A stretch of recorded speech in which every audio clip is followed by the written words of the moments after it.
Playing fantasy football shouldn't be frustrating, but we all know that's easier said than done. But if your draft just didn't go as planned, maybe your team is much more frustrating than what you would like. So why don't we go ahead and jump into the most frustrating players from fantasy football in 2023.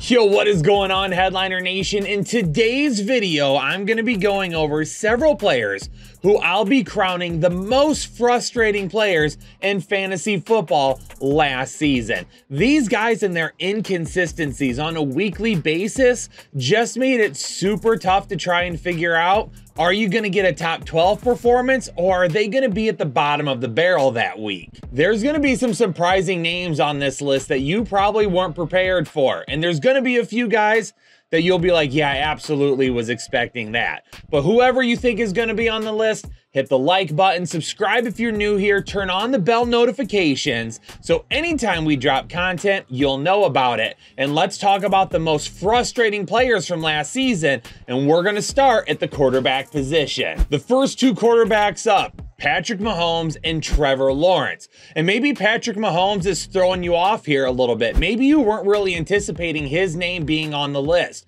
but he truly was one of the most frustrating quarterbacks to own this past season. Because Patrick Mahomes was a guy that was typically drafted in the second or third round, depending on what type of league that you were in. I did see his name even go in the first round every once in a while. And for Trevor Lawrence, he was a guy that was going more towards like the sixth round. So obviously the value on draft day was a lot different. But unfortunately, some of the numbers were way too close together. And trust me, I heard a lot of you voicing frustrations this entire season over Trevor Lawrence and his consistency issues. If you were upset with Trevor Lawrence, you should be upset with Patrick Mahomes as well. Because both of these guys had 8 games where they finished outside the top 12 quarterbacks last season. But Trevor Lawrence actually had one more game inside the top 6 than what Patrick Mahomes did. And because this is the quarterback position, we're going to talk in terms of outside the top 12 and inside the top 6. Because if you play in a one quarterback league, you're not going to have that many quarterbacks that you're looking to start anyway. If you play in a super flex league, it's even that more important that you have quarterbacks that are finishing inside the top 12 on a way more consistent basis. And I'm sorry, but these two quarterbacks who were both drafted within the first 6 rounds of fantasy leagues should have been combining for way more than 5 games inside the top 6 for the entire 18-week schedule. And honestly, quarterback should be one of the least frustrating positions for you. I see the argument every offseason that says, well, at the quarterback position, there's less chance of injury and these guys can be more consistent. That's why I want to draft them so high, even if really the value is never going to be there for me. And Patrick Mahomes is a perfect example why you shouldn't be using top tier picks on quarterbacks, especially in a one quarterback league. Now, if you play in a super flex league or 2 quarterback league, taking a quarterback that high can be justified, but you better make sure that you don't miss that pick. And now we're going to scoot on over to the running back position, where 2 of the 3 guys that we're going to talk about as the most frustrating running backs to own this season were actually top 8 running backs. Derrick Henry and Breece Hall both finished well inside the top 10 running backs, and then we're going to add in DeAndre Swift as well. This season from Derrick Henry was absolutely different than what we've seen from him in years past. This year with Derrick Henry, it was all about the matchups. In years past, Derrick Henry was plug and play. You were putting him in and you could get big numbers no matter what.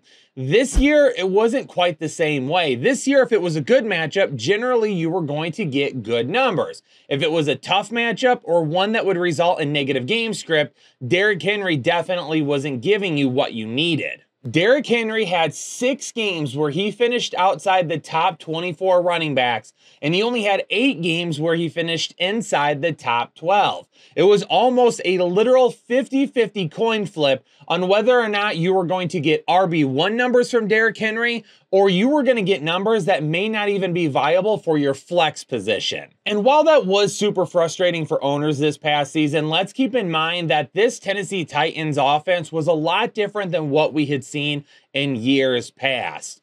This is a guy, Derrick Henry, that has a lot left in the tank. He could give us another couple of really, really good fantasy viable seasons, but he's not the Derrick Henry of old. So it's even more important now that he has a team around him with a good offensive line, weapons to take the pressure off, and the ability to play in positive game script. And now he's going to have an opportunity to pick what team he feels like gives him that best opportunity. He may not get a ton of offers, and it might not be the perfect fit for everyone, but I definitely guarantee there's going to be a couple of teams out there that will want Derrick Henry's services that will be a great fit for real life and fantasy situations. Listen, if you own Breece Hall, maybe you've got a little recency bias if you think he doesn't belong on this list. And that would make some sense because over the last 5 weeks of the season, Breece Hall finishes a top 7 running back 4 times. So essentially, if you own Breece Hall, you had a really, really good shot to either be in your fantasy championship or you won your fantasy championship. But that doesn't mean it wasn't all rainbows and butterflies for the entire season leading up to that. Breece Hall was another literal coin flip at the running back position. He had 7 games where he finished outside the top 24 running backs compared to only 8 games inside the top 12. So once again, just like Derrick Henry with Breece Hall, if you were putting him in your lineup, you had no idea what type of a performance that you were going to get. It was either going to be one that would help you win the week or it would be one that would help you lose the week. But if you owned him at the end of the season, you don't even really care about that anymore. Breece Hall is a guy who's going to be drafted as a top 3 running back next season, and it makes sense. He's earned that. We've seen the potential upside for him on a weekly basis. We know that this guy can go off and help you win your league at any point in time. But hopefully the consistency is a lot better. He's now a year removed from his knee injury, and with Aaron Rodgers hopefully being 100% healthy next year, maybe that can lead to some more consistency with the offense and Breece Hall. Now, I kept the receipts on DeAndre Swift. I heard you all out there after the NFL draft. Detroit drafted Jahmyr Gibbs in round 1 and then traded DeAndre Swift for pennies on the dollar. And people couldn't believe why Detroit would do that. And then DeAndre Swift had a pretty decent start to the season. From weeks 2 through weeks 5, he had 3 games inside the top 12. And after that, everybody exploded, laughing at Detroit. Jahmyr Gibbs hadn't broken out yet, saying, "Ha ha, look at you. What a terrible draft. You should have never made that move." Well, some of us were right, and all of you were wrong. DeAndre Swift truthers are a weird group because this is a group that still, after several years in the league, believe that DeAndre Swift has everything that makes a top-tier fantasy running back, or even really a top-tier NFL running back. And that's completely crazy given the fact that he's run behind Detroit's offensive line, which is one of the best in the league, and he's ran behind Philadelphia's offensive line, also one of the best in the league, and still really hasn't done anything of note for an entire season. DeAndre Swift, I mean, another one of those coin flips this past season. DeAndre Swift had 8 games where he finished outside the top 24 running backs. And after that stretch to begin the season, he only had 1 more game the rest of the year inside the top 12. That's right, only 4 top 12 performances all season long. And things didn't get better for DeAndre Swift as the season went on. In week 10, the Philadelphia Eagles had their bye week. And in week 11, DeAndre Swift finished as the running back 8. Okay, great, things are looking up. DeAndre Swift is going to get back to those performances that we saw at the start of the year. Nope, that didn't happen because from week 12 through the end of the season, he only finishes a top 24 running back 1 more time, and that was as the RB14 in week 16. But your level of frustration with DeAndre Swift probably depends on how you acquired him this season. If you drafted him prior to the season starting, you probably didn't pay that much considering the fact people were talking about Kenneth Gainwell and Rashad Penny having pretty big roles in this offense as well. But if you were somebody that maybe bought into the beginning of the season and traded for him and paid up a little bit more than what you would have liked to, maybe you used a #1 waiver priority on DeAndre Swift instead of a guy like Kyron Williams or somebody like that, you might be kicking yourself in the butt then. But for a majority of you, hopefully the frustrations were minimal, knowing that you didn't really pay that big of a price for him anyway. Before we dive into more frustrating players though, can we talk about how the fantasy season is an absolute sweat fest? Checking your phone every 30 seconds to see your fantasy team, watching NFL Red Zone, checking box scores on ESPN. Whatever it may be, you're sweating throughout the NFL season. And the best way to keep you smelling fresh throughout the NFL season would be getting deodorant through Mando. Mando's an incredible product that is formulated to go anywhere on your body. Your pits, your package, your feet, even those little folds that you feel like you're sweating out of all the time, you can put it anywhere on your body. And best yet, it is clinically proven to help with odor control for up to 72 hours. That means you can sweat the entire fantasy weekend away and still be smelling good. And right now, for our viewers, you can head over to mandoshop.com and use code word headliners for $5 off of their starter package. That's basically 40% off of the price. So try out their starter kit for yourself, see how you like it, and I guarantee you're gonna be falling in love with Mando as quickly as I did. When we talk about the most frustrating wide receivers this year, Stefon Diggs, Amari Cooper, and Calvin Ridley are the three that come to mind more than anybody else. And the numbers actually reflect that. And for Amari Cooper and Calvin Ridley, you probably didn't have to pay too high of a price tag. Now, Calvin Ridley did have a pretty significant bump towards the end of draft season and started to go higher and higher and higher as people talked about him. So maybe he did cost you a little too much depending on when you drafted. But for Stefon Diggs, that would have been the one that hurt the most. Stefon Diggs finished outside the top 36 wide receivers 7 times this year, while only finishing inside the top 12 wide receivers 5 times. And to start the season, it wasn't that bad of a performance. Maybe not as high as we would have liked from Stefon Diggs, but not the worst performances that we've seen. So to begin the year, you probably still felt pretty comfortable with him. But things took a pretty big downward trend towards the end of the season. Because from week 10 through the end of the year, Stefon Diggs had an average weekly finish of wide receiver 47. Yeah, in case you needed me to reiterate that to make sure you heard it correctly, wipe out your ears real quick and listen in. Wide receiver 47 was Stefon Diggs' average weekly finish from week 10 through the end of the season. Absolutely incredibly insane. Do I believe this is all Stefon Diggs' fault? No. Do I believe it's all Josh Allen's fault? No. Do I believe it's partly to blame on the play calling and the play callers? Yes, but really everybody is at fault here because we've heard that there's a fractured relationship between Josh Allen and Stefon Diggs for a couple of years now. And the play calling this year didn't get any better. And really Buffalo's offense just didn't seem to have the big playability or that high upside potential every week that we've come to realize. Now, Josh Allen actually finishes the quarterback 1 in fantasy football. But unfortunately, Stefon Diggs just was not a big part of that. And quite honestly, I expect Stefon Diggs to be traded this offseason. I don't think he's going to spend another year in Buffalo, and I think that relationship has kind of worn itself thin at this point.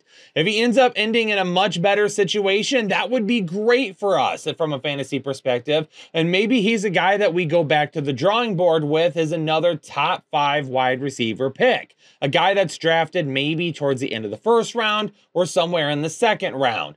But until that happens, I think a lot of owners are going to be very wary of drafting Stefon Diggs at all in 2024. Honestly, I think we've come to realize that Amari Cooper is going to have some really good performances, and he's going to have some performances that are going to hurt you as well. It's just the territory with Amari Cooper. He's kind of that big play, high ceiling, low floor type of guy that resembles a Tyler Lockett and, of course, Calvin Ridley like we saw this year. Now, at the end of the season, Amari Cooper had that huge performance, setting a franchise record for most receiving yards in a single game that really helped a lot of fantasy owners in their playoff matchups. But headed up until that point, it once again was kind of the same song and dance with Amari Cooper. 6 games outside the top 36 wide receivers and only 3 games inside the top 12. Now, I will pump the brakes on blaming Amari Cooper quite yet, because quarterback was a weird situation for the Cleveland Browns this past year. When you take a look at the quarterback position, you started with Deshaun Watson, who missed a majority of last year anyway, and was still probably trying to get a feel for this offense and the players that he was playing with. But then he ends up getting hurt. We see several backups come in and out before Cleveland finally settles on Joe Flacco to end the season. So because of that, because of the up and down at the quarterback position, it makes sense that Amari Cooper was probably pretty frustrating and didn't nearly put up the type of stat line that we would like consistently. But in 2024, if Deshaun Watson is fully healthy, I'm going to be expecting a lot more out of this offense than what we have seen, even with how well Joe Flacco played at the end of the year. And how about Calvin Ridley? It truly was either boom or bust. 9 games outside the top 36 wide receivers, 6 games inside the top 12 wide receivers. When you talk about frustrating boom or bust players, Calvin Ridley, if you search it up in the dictionary in terms of inconsistent, I mean, Calvin Ridley's face is right there from this past year. It was either, yep, he's going to help you win the week, or nope, you're losing your week because of him. And again, depending on when you drafted this offseason, you may have had to spend a little bit more than you would like in draft capital, but some of you probably got him at a pretty decent price. But honestly, Calvin Ridley was exactly what I thought he would be coming into this year. When people were asking about him, I said Calvin Ridley reminds me a lot of what Tyler Lockett has done in Seattle over the past few years. A guy that's going to go out and he's going to win you some weeks, but there's going to be other weeks where you're going to be very frustrated with the performance. And that's exactly what ended up happening with Calvin Ridley. Christian Kirk was the most consistent target in that offense, and even when he ended up getting hurt in the middle of the year, you didn't really get the type of consistency from Calvin Ridley that you would have liked with one less target in the lineup. Now, Trevor Lawrence was inconsistent. We know that. The offense as a whole was very inconsistent as well. So maybe things will get a whole lot better going into 2024, and maybe we get a little bit more consistency from Calvin Ridley. The most important thing for him is that he played an entire season for the first time in a couple of years, and that may take a while for him to get his legs under him. And now that he's got a full season under his belt again and another full offseason to train and get himself where he needs to be, consistency could definitely be a lot better for him in 2024. When you talk about frustrating in fantasy football, tight end has to be the first thing that comes to everybody's mind, because regardless of who you draft, the tight end position can be very frustrating. Take Travis Kelce, for example. Can't miss at the tight end position. People were spending first-round picks on him because of positional advantage. And even he was inconsistent this year. So who were the guys that were the most frustrating players to try and own? Well, Jake Ferguson is going to take my top spot for frustrating tight ends, because he had 9 games outside the top 12 tight ends and only 4 games inside the top 6. And it felt like he should have given you some more consistency this year, especially considering the fact he played in one of the NFL's best offenses, especially at home. But it just didn't work out that way. There would be games from a target share perspective where Jake Ferguson would absolutely disappear. I mean, several times in the middle of the season, I was like, can we get Jake Ferguson at least 7 targets in a game? Because if we can, he's a top 6 tight end. But then there was games even towards the end of the season where he was getting that many targets and still was not able to cash in. Now, part of that may have been CeeDee Lamb absolutely erupting at the midpoint of the season and being dominant the rest of the way. But Jake Ferguson in 2024, for me, is going to have to show a lot more consistency, especially in an offense that threw the ball as much as Dallas did this year. And this name shocks absolutely nobody. Kyle Pitts, one of, if not the most frustrating tight end in all of football. 13 games outside the top 12. Only 2 games inside the top 6. Now, it's going to be interesting to see if anything changes for Kyle Pitts in 2024. It's really hard for me to see Kyle Pitts being misused more than he has his first couple of years here in the NFL. But Raheem Morris, new Atlanta head coach, is more of a defensive guy. So it's going to be interesting to see how he builds his offensive staff and what type of game plan they end up utilizing with Kyle Pitts, whether he ends up staying out at wide receiver, comes into more of a traditional tight end role. What do they do with him? There's a lot of questions to be answered. And unfortunately, right now, we don't know exactly how that's going to look. But we do know that Kyle Pitts, he's not going to get a whole lot of love in drafts next year. Headliner Nation, there you have it. My most frustrating players from fantasy football this past year in 2023. In the comments below, let me know which one of these guys you expect to show up on this list again next year, and which one of these guys you feel like in 2024 will leave this list and be somebody that will be much less frustrating to start on a weekly basis. But for now, I'm going to get out of here. Headliner Nation, stay safe and healthy. Have a great rest of your day, and I'll catch you on the next episode of the Fantasy Headliners.